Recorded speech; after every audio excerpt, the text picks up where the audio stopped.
Three little wolves and a big bad pig.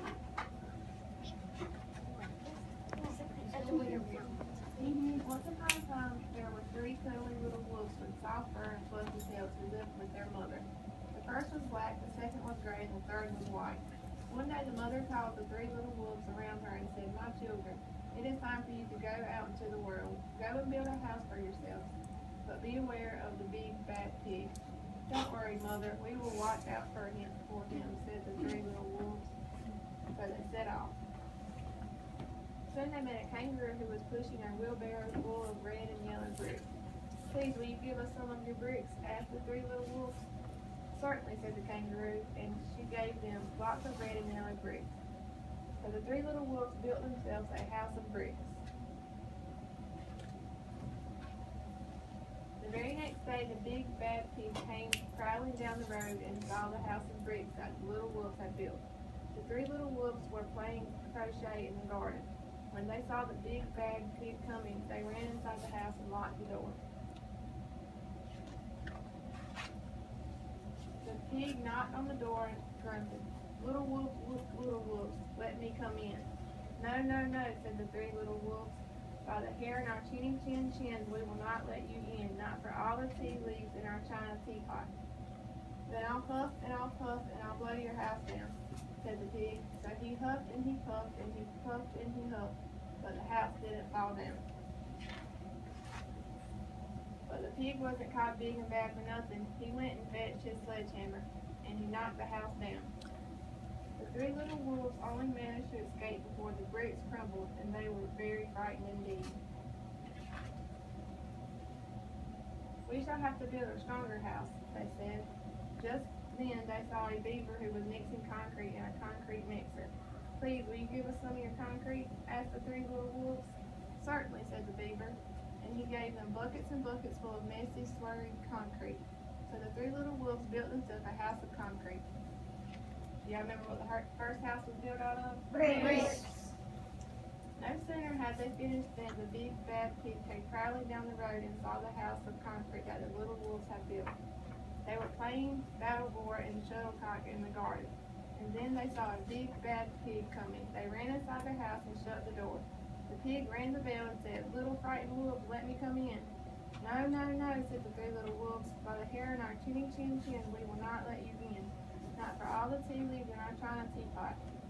"Then I'll huff and I'll puff and I'll blow your house down," said the pig. So he huffed and he puffed and he puffed and he huffed, but the house didn't fall down. But the pig wasn't caught big and bad for nothing, and he went and fetched his pneumatic drill and smashed the house down. The three little wolves managed to escape, but by their chins were trembling and trembling and trembling. "We shall build an even stronger house," they said, because they were very determined. Just then they saw a truck coming along the road carrying barbed wire, iron bars, armor plates, and heavy metal padlocks. "Please, will you give us some of your bare barbed wire and a few iron bars and armor plates and some heavy metal padlocks?" they said to the rhinoceros who was driving the truck. "Sure," said the rhinoceros, and he gave them plenty of barbed wire, iron bars, armor plates, and heavy metal padlocks. He also gave them some plexiglass and some reinforced steel chains, because he was a generous and kind-hearted rhinoceros. So the three little wolves built themselves an extremely strong house. It was the strongest, securest house that one could possibly imagine. They felt absolutely safe. The next day, the big bad pig came prowling along the road as usual. The three little wolves were playing hopscotch in the garden. When they saw the big bad pig coming, they ran inside their house, bolted the door, and locked all the 37 padlocks. The pig dialed the video entrance phone and said, "Little frightened wolves with the trembling chins, let me come in." "No, no, no," said the little wolves. "By the hair in our chins, we will not let you in, not for all the tea leaves in our china teapot." "Then I'll huff and I'll puff and I'll blow your house down," said the pig. So he huffed and he puffed and he puffed and he huffed, but the house didn't fall down. But the pig wasn't caught big and bad for nothing. He brought some dynamite, laid it against the house, lit the fuse, and blew the house up. The three little wolves just managed to escape with their fluffy tails scorched. Something must be wrong with our building materials, they said. We have to try something different. But what? At the moment, they saw a flamingo coming along pushing a wheelbarrow full of flowers. Please, will you give us some flowers?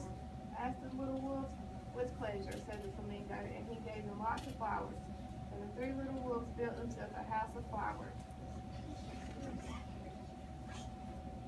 One wall was of marigolds and of daffodils, one of pink roses, and one of cherry blossoms. The ceiling was made of sunflowers, and the floor was a carpet of daisies. They had water lilies in their bathtub and buttercups in their refrigerator. It was a rather fragile house, and it swayed in the wind, but it was very beautiful. Next, as a big bad wolf came prowling down the road and saw the house of flowers. Big bad wolf. Big bad pig. The house of flowers that the three little wolves had built. He rang the doorbell at the door and said, "Little frightened wolves with the trembling chins and the scorched tails, let me come in." "No, no, no," said the three little wolves. "By the hair in our chinny chin chins, we will not let you in.